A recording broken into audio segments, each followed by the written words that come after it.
지구 온도가 현재보다 30도나 낮아진다면 어떻게 될까요?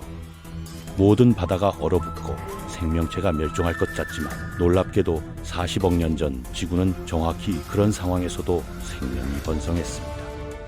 더욱 충격적인 사실은 우리 태양이 지금보다 30% 어두웠는데도 지구는 따뜻했다는 것이죠. 이것이 바로 과학계를 수십 년간 괴롭혀온 첫 번째 대미스터리입니다. 과학자들이 이 수수께끼를 처음 발견한 것은 1970년대였어요. 천체 물리학 연구를 통해 별의 진화 과정을 추적하던 중 젊은 태양의 광도가 현재보다 현저히 낮았다는 사실이 밝혀졌거든요. 항성 진화 이론에 따르면 우리 태양 같은 주계 열성은 시간이 지날수록 점차 밝아집니다. 핵융합 반응이 진행되면서 헬륨이 축적되고 이로 인해 중심부 온도가 상승하여 더 많은 에너지를 방출하게 되는 거죠. 그런데 문제는 지질학적 증거들이 완전히 다른 이야기를 하고 있다는 점이었습니다. 고대 퇴적암 분석 결과 40억 년 전 지구에는 광범위한 해양이 존재했고 심지어 화성에도 물이 흘렀던 흔적이 발견되었어요. 이는 당시 기온이 물이 액체 상태로 존재할 수 있을 만큼 따뜻했다는 의미입니다. 이 모순을 해결하기 위해 과학자들은 다양한 가설을 제시했습니다. 첫 번째 가설은 조석 가열 이론이었어요. 40억 년 전 달은 현재보다 훨씬 지구에 가까웠습니다. 현재 달과 지구 사이의 거리가 38만 4천 킬로미터인데 당시에는 2만 2천 킬로미터 정도였다고 추정되거든요. 이렇게 가까운 거리에서 달의 중력은 지구에 강력한 조석력을 가했고 이로 인한 마찰열이 지구 표면을 데웠을 가능성이 있었죠. 하지만 계산 결과 조석 가열만으로는 부족했습니다. 몇 도 정도의 온도 상승 효과는 있었지만 30%나 어두운 태양의 영향을 상쇄하기에는 역부족이었거든요. 게다가 이 가설로는 화성의 따뜻한 기후를 설명할 수 없었어요. 화성은 지구보다 태양에서 더 멀리 떨어져 있어서 조석 가열 효과도 미미했을 테니까요. 두 번째로 제시된 것은 태양 활동 증가 가설이었습니다. 젊은 태양이 비록 어두웠지만 더 활발한 태양풍과 플레어를 방출했을 가능성을 고려한 거예요. 태양풍은 빛이 아닌 고에너지 입자들의 흐름으로 행성 대기와 상호작용하며 열을 발생시킬 수 있습니다. 실제로 태양은 지금까지 초기 질량의 5-6%를 태양풍으로 잃었다고 추정되거든요. 그러나 이 가설 역시 한계가 있었습니다. 태양풍에 의한 가열 효과를 계산해봐도 지구와 화성을 동시에 따뜻하게 만들기에는 부족했어요. 더욱이 태양풍이 강했다면 대기 손실도 더 심각했을 텐데 어떻게 두꺼운 대기가 유지될 수 있었는지도 의문이었습니다. 이런 상황에서 일부 과학자들은 더욱 파격적인 아이디어를 제시했습니다. 가이아 가설이 바로 그것이었어요. 영국의 독립과학자 제임스 러브록이 제안한 이 이론은 지구 전체를 하나의 자기조절 시스템으로 보는 관점입니다. 생물권과 무기물 환경이 복합적으로 상호작용하며 생명체에게 최적의 환경을 유지한다는 거죠. 러브록은 대기 조성, 해양 염도, 지표면 온도 등이 생물학적 과정에 의해 조절된다고 주장했습니다. 예를 들어 온도가 상승하면 특정 미생물들이 더 활발해져서 대기 중 온실가스를 흡수하고 온도가 하강하면 반대 과정이 일어난다는 식이었어요. 하지만 이 가설은 너무 투기적이라는 비판을 받았습니다. 구체적인 메커니즘이 불분명했고 검증 가능한 예측을 제시하지 못했거든요.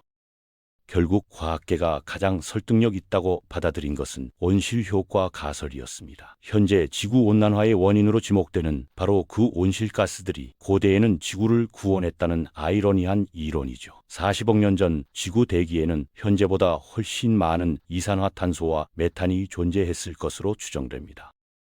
당시 지구는 화산 활동이 매우 활발했어요. 지각이 아직 완전히 안정되지 않았고 멘틀 대류도 현재보다 강했습니다. 이로 인해 엄청난 양의 이산화탄소가 대기로 방출되었죠. 또한 초기 생명체들, 특히 메탄 생성균들이 대량의 메탄을 생산했을 가능성도 높아요. 산소가 거의 없던 환경에서는 메탄이 분해되지 않고 대기에 오랫동안 머물렀을 테니까요. 이 두꺼운 온실가스 담요가 약한 태양빛을 효율적으로 가두어 지구를 따뜻하게 유지했다는 것이 현재 가장 유력한 설명입니다. 화성 역시 초기에는 활발한 화산 활동으로 인해 두꺼운 이산화탄소 대기를 가지고 있었고 이것이 액체 상태의 물을 유지할 수 있게 해주었을 거예요. 흥미롭게도 만약 당시 태양이 지금처럼 밝았다면 지구는 오히려 재앙을 맞았을 수도 있습니다. 강한 태양빛과 두꺼운 온실가스 대기가 결합되면 폭주 온실 효과가 발생할 수 있거든요. 이는 금성에서 일어난 일로 표면 온도가 460도까지 올라가 모든 물이 증발해버렸죠. 어쩌면 우리는 어두웠던 젊은 태양 덕분에 존재할 수 있게 된 건지도 모릅니다. 하지만 지구 역사에는 정반대의 극단적 사건도 있었습니다. 바로 전 지구가 거대한 눈덩이가 되었던 시기 말이에요. 이것이 두 번째 대미스터리인 눈덩이 지구 가설입니다. 상상해보세요. 적도 지방까지 완전히 얼어붙어서 두꺼운 빙하로 덮인 지구의 모습을요. 평균 기온이 영하 50도까지 떨어지고 바다 전체가 얼음으로 변한 상황 말입니다. SF 영화에나 나올 법한 이야기 같지만 실제로 지구 역사상 이런 일이 여러 차례 일어났다는 증거들이 발견되고 있어요. 이 놀라운 발견의 시작은 19세기로 거슬러 올라갑니다. 1871년 스코틀랜드에서 지질학자들이 이상한 암석층을 발견했는데 이것이 바로 틸라이트였습니다. 틸라이트는 빙하가 운반한 다양한 크기의 암석 조각들이 뒤섞여 굳어진 퇴적암으로 빙하의 존재를 증명하는 확실한 증거죠. 문제는 이런 틸라이트가 전 세계 곳곳에서 발견되기 시작했다는 점이었어요. 호주, 인도, 노르웨이, 심지어 현재의 열대 지방에서도 발견되었거든요. 처음에는 단순히 지역적인 빙하의 흔적이라고 생각했지만 대륙 이동설이 확립된 후 상황이 완전히 달라졌습니다. 대륙의 과거 위치를 역추적해보니 이 틸라이트들이 형성될 당시 많은 지역이 적도 근처에 있었다는 사실이 밝혀졌어요. 즉 지구에서 가장 따뜻해야 할 곳들이 얼어붙어 있었다는 뜻입니다. 이는 지역적 빙하로는 설명할 수 없는 현상이었죠. 1992년 캘리포니아 공과대학의 조셉 키르슈 빙크 교수가 이 현상에 눈덩이 지구라는 이름을 붙였습니다. 그의 연구팀은 지구가 적어도 3차례에 걸쳐 완전히 얼어붙었을 가능성을 제시했어요. 첫 번째는 24억에서 21억 년 전 휴로니안 빙하기, 두 번째는 7억 7천만이 6억 6천만 년 전 스투르티안 빙하기, 세 번째는 6억 5천만에서 6억 3,500만 년 전 마리노안 빙하기였습니다. 그렇다면 무엇이 지구를 이토록 극단적으로 얼려버렸을까요? 여러 가설이 제시되었지만 그 중에서도 화산 활동과 관련된 시나리오가 가장 설득력 있게 받아들여지고 있어요. 약 7억 년 전 지구의 대륙 배치는 현재와 완전히 달랐습니다. 로디니아라는 거대한 초대륙이 분열되고 있었고 이 과정에서 엄청난 화산 활동이 일어났어요. 거대한 화산호들이 형성되면서 막대한 양의 화산재와 황화합물이 대기로 방출되었습니다. 이 화산재와 황화합물들은 대기 중에서 에어로졸을 형성하며 태양빛을 차단했어요. 마치 핵겨울과 비슷한 현상이 자연적으로 발생한 거죠. 태양빛이 지표면에 도달하는 양이 급격히 감소하면서 지구 온도가 하락하기 시작했습니다. 문제는 일단 냉각이 시작되면 연쇄 반응이 일어난다는 점이었어요. 온도가 내려가면 더 많은 지역이 눈과 얼음으로 덮이게 됩니다. 눈과 얼음은 햇빛을 반사하는 능력, 즉 알베도가 매우 높아서 더 많은 열을 우주로 되돌려 보내죠. 그러면 온도가 더욱 떨어지고 더 많은 지역이 얼어붙는 악순환이 반복됩니다. 동시에 대기 중 온실가스 농도도 감소했을 거예요. 차가워진 바다는 더 많은 이산화탄소를 흡수하고 식물의 광합성도 줄어들면서 대기 중 이산화탄소가 계속 감소했을 테니까요. 이런 여러 요인들이 복합적으로 작용하면서 지구는 돌이킬 수 없을 것 같은 빙하 상태로 빠져들었습니다. 그런데 여기서 중요한 질문이 생깁니다. 어떻게 지구가 이 극한의 빙하 상태에서 벗어날 수 있었을까요? 표면이 완전히 얼어붙은 상황에서는 태양 에너지를 흡수할 수 있는 어두운 표면이 거의 없을 텐데 말이에요. 답은 의외로 간단했습니다. 화산 활동이 멈추지 않았거든요. 지구 표면이 아무리 얼어붙어도 지하의 마그마 활동은 계속되었고 화산들은 꾸준히 이산화탄소를 대기 중으로 방출했습니다. 하지만 얼어붙은 지표면에서는 이산화탄소를 흡수할 방법이 거의 없었어요. 수십만 년에 걸쳐 대기 중 이산화탄소 농도가 점점 높아졌고 결국 임계점에 도달했습니다. 강력한 온실 효과로 인해 빙하가 녹기 시작했고 일단 어두운 지표면이 드러나기 시작하면 더 많은 태양 에너지를 흡수하게 되어 해빙이 가속화되었어요. 얼음이 녹으면서 알베도가 감소하고 이는 더 많은 해빙으로 이어지는 선순환이 시작된 거죠. 일부 과학자들은 소행성 충돌이 마지막 빙하기 탈출에 결정적 역할을 했을 가능성도 제시하고 있습니다. 거대한 소행성이 충돌하면 막대한 양의 먼지와 수증기가 대기로 방출되면서 온실 효과를 강화시킬 수 있거든요. 흥미롭게도 눈덩이 지구 현상이 다시 일어날 가능성은 매우 낮다고 평가됩니다. 가장 큰 이유는 태양이 예전보다 훨씬 밝아졌기 때문이에요. 현재의 태양 광도로는 화산동 정도로는 전 지구적 빙하기를 일으키기 어렵다는 게 전문가들의 판단입니다. 오히려 현재 우리가 직면한 문제는 정반대인 지구 온난화죠. 그런데 이 극한의 빙하기가 지구 생명체 역사에 예상치 못한 선물을 남겼을 가능성이 있습니다. 바로 세 번째 대미스터리인 캄브리아기 대폭발과 연결되는 이야기예요. 5억 4천만 년 이전의 화석 기록을 보면 정말 이상한 현상을 발견할 수 있습니다. 생명체가 지구에 나타난 지 거의 30억 년이 지났는데도 복잡한 다세포 생물의 화석은 거의 찾아볼 수 없어요. 대부분이 단세포 미생물이나 단순한 형태의 생물들 뿐이었죠. 그런데 5억 4천만 년 전을 기점으로 상황이 완전히 달라집니다. 갑자기 다양하고 복잡한 생물들의 화석이 대량으로 나타나기 시작한 거예요. 삼엽충, 완족동물, 연체동물 등 현재 동물문의 대부분이 이 시기에 처음 등장했습니다. 이 현상은 너무나 급작스럽고 극적이어서 캄브리아기 대폭발이라고 불립니다. 마치 누군가가 마법 지팡이를 휘둘러 갑자기 복잡한 생명체들을 만들어내는 것 같았거든요. 찰스 다윈조차 이 현상을 진화론에 맞지 않는 사실이라고 고백했을 정도였어요.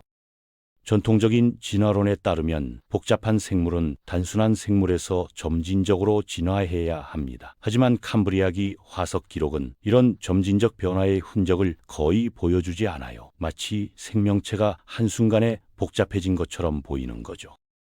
이 수수께끼를 해결하기 위해 과학자들은 다양한 가설을 제시했습니다. 그 중에서도 주목받는 것이 바로 눈덩이 지구와의 연관성이에요. 극한의 환경 스트레스가 생명체 진화에 강력한 압력으로 작용했을 가능성 말입니다. 2021년 시카고 대학 연구팀이 발표한 논문에 따르면 눈덩이 지구 시기의 극한 환경이 다세포성 진화에 촉매 역할을 했을 가능성이 높다고 합니다. 차가운 물과 높은 염도 그리고 제한된 영양분 공급 등이 단세포 생물들에게 새로운 생존 전략을 모색하도록 압박했다는 거예요. 구체적으로는 세 가지 주요 변화가 일어났을 것으로 추정됩니다. 첫째, 많은 단세포 생물 종들이 멸종하면서 생태적 지위에 공백이 생겼어요. 이는 새로운 진화적 기회를 제공했죠. 둘째, 생존을 위해 포식과 기생이라는 새로운 생활 방식이 등장했습니다. 한 세포가 다른 세포를 삼키는 과정에서 내부 공생 관계가 형성되었고 이것이 복잡한 세포 소기관의 기원이 되었을 가능성이 있어요. 셋째, 극한 환경에 적응하기 위해 신진대사가 복잡해졌습니다. 차갑고 염분이 높은 물에서 살아남기 위해서는 더 정교한 생화학적 메커니즘이 필요했거든요. 이런 압력들이 결합되면서 다세포성이라는 혁신적인 해결책이 등장했다는 것이 이 가설의 핵심입니다. 하지만 이것만으로 캄브리아기 대폭발을 완전히 설명할 수는 없어요. 다른 요인들도 함께 작용했을 가능성이 높습니다. 예를 들어 대기 중 산소 농도의 증가도 중요한 역할을 했을 거예요. 복잡한 다세포 생물은 단세포 생물보다 훨씬 많은 에너지를 필요로 하는데 산소 호흡은 무산소 호흡보다 18배나 효율적이거든요. 또한 성선택의 등장도 진화를 가속화시켰을 가능성이 있습니다. 암수가 분화되고 배우자 선택이 시작되면서 유전적 다양성이 급격히 증가했을 수 있어요. 포식자, 피식자 관계의 발달도 중요한 요인이에요. 포식 압력은 더 빠른 이동, 더 좋은 감각기관, 더 효과적인 방어 메커니즘의 진화를 촉진했을 테니까요.